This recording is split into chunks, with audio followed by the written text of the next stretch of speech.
Hello and welcome to Thirsty Thursday. I'm Barb Scarlett. I am a local real estate agent here in Fort Erie and in Niagara, and every Thursday I do a cocktail that I share with you, and hopefully you get to enjoy it with some family and friends. Today it looks like I've got a science project here.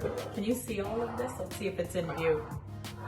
I've got like a lineup of bitters. Oh, what I'm doing today is a Manhattan.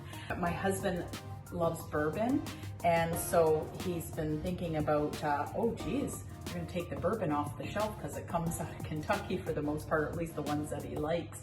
So anyway, it brought me to thinking about what sort of bourbon drinks there are that I can make for him before the Super Bowl this Sunday. So I came up with a Manhattan. He loves an old fashioned. His grandparents used to love old fashions, and a Manhattan is sort of a variation of a old fashioned, which I believe I've done before, the smoked version.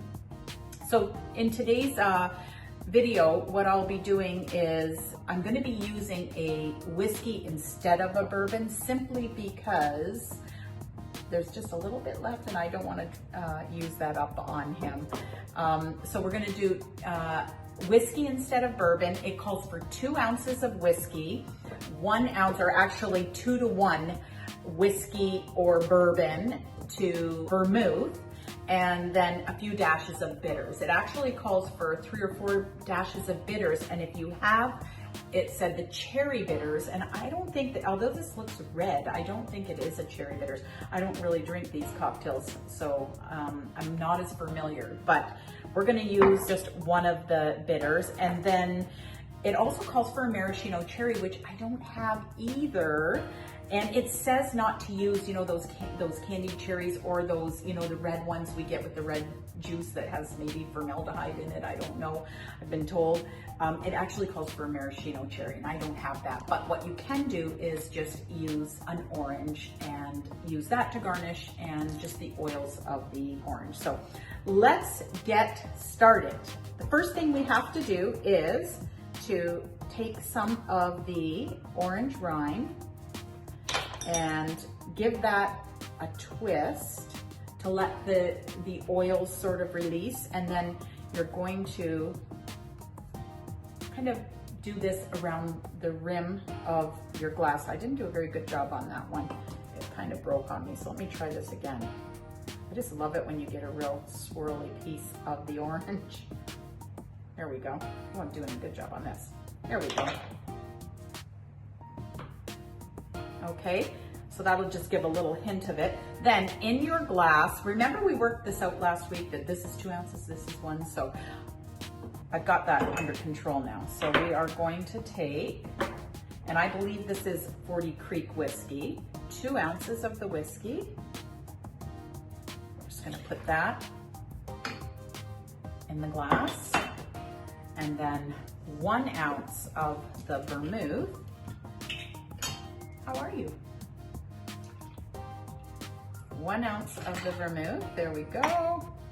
And then I've got 3 kinds of bitters here. Look at this. When you live in the Niagara region and you belong to some of those box packages, they send you out fun things. I've got ginger bitters from Gretzky's, and oh, that's ginger bitters too, from Dillon's. I think I'm just going to use the regular bitters. I'm glad I read that closely. It's not the cherry. And it calls for 3 to 4 dashes of that. It is red. I don't know.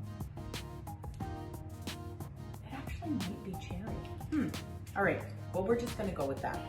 I bet you if I dug deep enough in my liquor tools, I would find an actual bitters, but we're just going to stick with that. And then you're just really, if you were going to be making an old fashioned at this point, you would have already put in a cube of sugar, and you would have put your bitters on top of that, and then you would have muddled that around. Maybe you would have put in that maraschino cherry and some orange rind and muddled it all together. And then basically done that, you would have done this without the vermouth. You would have just done the bitters and the whiskey, or the bourbon. Okay, so you're just gonna mix that up really good. And then you have to strain this. I don't know why, but it says to strain it, so I will. And you're gonna strain it into a martini glass. I'm using a champagne glass. And then if you had a maraschino cherry, you would top it, but I'm just gonna garnish it with this piece of orange peel. Now, not being a Manhattan drinker, this is probably going to be rather, it's gonna pack a punch, but let me give it a taste test.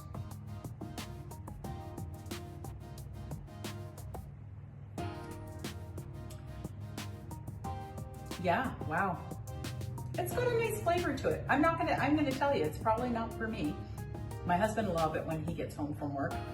I'd probably have to dump some Coca-Cola into it to be able to choke it back. But if you love Manhattans or you love an old fashioned, I know they're very popular. I definitely suggest you try it out. Maybe you'll have it this Sunday for Super Bowl, or maybe you'll just have it another time with family and friends before a meal. So listen, thanks as always for tuning in. If there is a cocktail that you would like me to make and demonstrate for you, please let me know, because you know, I think I've made my favorites over the last couple of years, and I seem to be on repeat sometimes, but I'd love to hear from you. So be sure to put it in the comments or DM me and let me know what your favorite drinks are. Have a good weekend, everyone. Thanks as always for tuning in. Cheers.